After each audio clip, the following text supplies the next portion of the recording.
மகாபாரத போரை பற்றியும் அதனால் ஏற்பட்ட பேரழிவுகளை பற்றியும் நமக்கு நல்லா தெரியும்.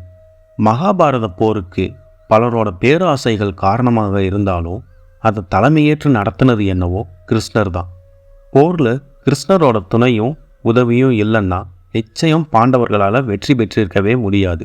நம்ம எல்லோரும் நினைக்கிற மாதிரி கிருஷ்ணர் பாண்டவர்களுக்கு மட்டும் உதவலை, கௌரவர்களுக்கும் உதவுனார். கிருஷ்ணர் பாண்டவர்களுக்கும் கௌரவர்களுக்கும் உறவினர் தான். அதனால் எப்போதும் இரண்டு பேர்கிட்டையும் பாரபட்சமே காட்ட மாட்டார். இவ்வளவு ஏன், துரியோதனனோட மனைவி பானுமதியே கிருஷ்ணரோட தீவிர பக்தையாக இருந்தாங்க. கிருஷ்ணர் பாண்டவர்கள் மொத்தமும் தூய்மையானவர்கள்னோ கௌரவர்கள் மொத்தமும் தீயவர்கள்னோ எப்போதும் நினச்சதே இல்லை. கௌரவர்கள் பக்கம் அதர்மம் கொஞ்சம் அதிகமாக இருந்ததா மட்டும்தான் அவர் நினச்சார். இனி கதைக்குள்ளே போகலாம் வாங்க.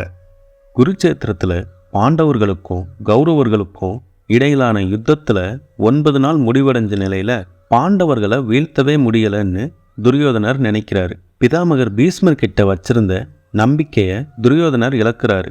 பீஷ்மர் பாண்டவர்களை ஒழிக்கணுங்கிற எண்ணத்தில் போரில் கலந்துக்கலன்னு நினச்சாரு. தான் நினச்சதை கோபத்தோட பீஷ்மர் கிட்டையும் சொல்கிறாரு துரியோதனன்.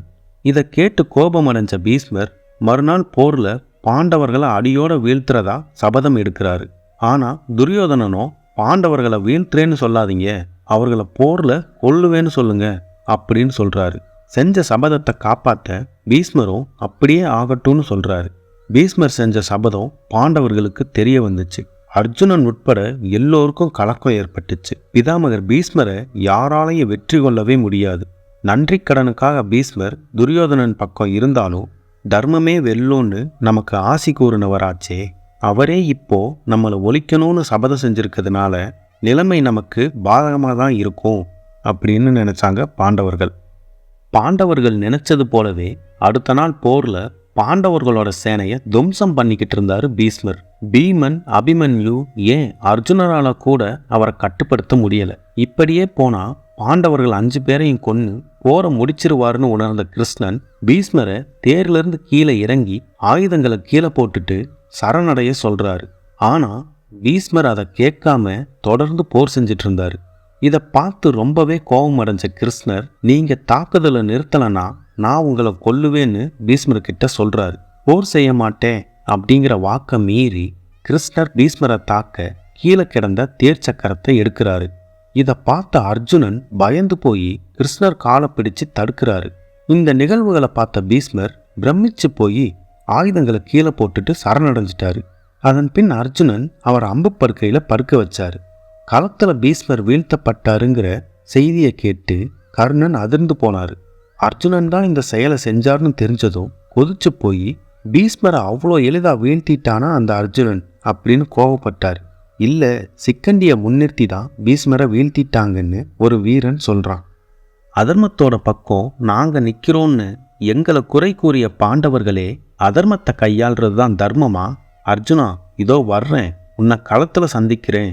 உன்னை நான் கொல்லணும்னு நான் நினச்சதுக்கான காரணம் ஒன்றன் பின் ஒன்றாக கூடிக்கிட்டே போகுதுன்னு தனக்குள்ளேயே பொங்குறாரு கர்ணன்.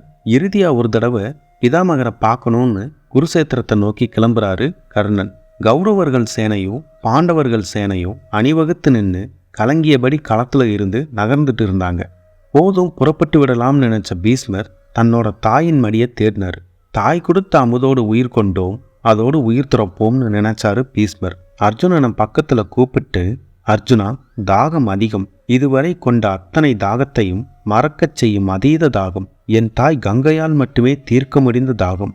தாகம் தீராமல் இவ்விடம் விட்டு நகர்தல் என்பது இயலாது, புரிகிறதா அப்படிங்கிறாரு. இதை கேட்ட அர்ஜுனனோட கண்கள் கண்ணனை பார்க்குது. கண்ணனும் தலையாட்டவே அர்ஜுனன் பானங்களை நிலத்தை நோக்கி செலுத்தினாரு. நிலம் பிளந்து பாறைகளை தாண்டி ஆழத்தில் போயிட்டு இருந்த கங்கையை தொட்டுச்சு அர்ஜுனரோட அம்புகள். அம்புகள் பயணித்த இடைவெளியின் ஊடே கங்கை தோன்றி தன் மகனின் தாகம் தீர்க்க தாயாக மாறி பாலூட்ட ஆரம்பித்தாள். உன்னை பெற்றதினால் நான் புனிதமானேன், நாளை உன் பெயரை சரித்திரம் சொல்லும் அப்படின்னு வாழ்த்துனாங்க கங்கை. மரணதேவரும் பீஷ்மரோட அனுமதிக்காக காத்துட்டு இருந்தாரு. வாங்க மரணதேவரே, இவ்வளோ நாள் உங்கள் கடமையை நிறைவேற்ற நான் தடையா இருந்ததுக்கு என்னை மன்னிச்சிருங்க, வந்து என்னை அழைச்சிட்டு போங்கன்னு சொல்றாரு பீஷ்மர். இவங்களுக்கு இடையே குறுக்கிட்ட சூரிய தேவன், கொஞ்சம் பொறுங்கள் பீஷ்மரே, எல்லோரும் என் விருப்பு வெறுப்பு இல்லாமல் ஆசீர்வாதம் பண்ணீங்க. என் மகனும் வந்துட்டு இருக்கான், அவனையும் ஆசீர்வதிச்சுட்டு வாங்கன்னு சொல்கிறாரு. அதே நேரத்தில் கர்ணனும் அங்கே வந்துட்டாரு. பிதாமகர் பீஷ்மரை பார்த்து கலங்கி நின்னாரு கர்ணன். இதுக்கு முன்னாடி நான் பேசின வார்த்தைகள் உங்களை காயப்படுத்தியிருந்தா என்னை மன்னிச்சு ஆசீர்வாதம் பண்ணுங்கன்னு காலை தொட்டு கும்பிடுறாரு. எல்லாம் நன்மைக்கே கர்ணா, யாரும் பெற முடியாத புகழை இந்த களத்தில் நீ பெறுவ, அதுக்கு உன் தர்மம் துணை நிற்கும்னு ஆசீர்வதிச்சுட்டு கண்ணமோட தொடங்கினார் பீஷ்மர். இதை பார்த்து கவலைப்பட்ட அர்ஜுனன் கண்ணன் கிட்ட என்னை வச்சு இதை ஏன் செய்ய வச்சிங்கன்னு கேட்குறாரு. அதுக்கு கண்ணன், பிதாமகர் பீஷ்மர் வான்னு கூப்பிடாம மரண தேவரால அவர்கிட்ட நெருங்கக்கூட முடியாது. வாழ்றப்போ மண் மீது பற்றில்லாம வாழ்ந்த பீஷ்மர் இறுதி நேரத்தில் மண்ணில் விழுந்துட்டா அவருக்கு மீண்டும் வாழணுங்கிற ஆசை வந்துடும். அதுக்கப்புறம் யாராலையும் அவரை வீழ்த்த முடியாது. அதனாலேயே அவரை அம்பு படுக்கையில் படுக்க வைக்க சொன்னேன்னு சொல்கிறாரு கிருஷ்ணர். இதே போல் நிறைய கதைகளை தெரிஞ்சுக்க உங்கள் சுபாஷ் சுட்டி ஸ்டோரி சேனலை சப்ஸ்கிரைப் பண்ணிவிட்டு கூடவே அந்த பெல் பட்டனையும் ப்ரெஸ் பண்ணிவிடுங்க.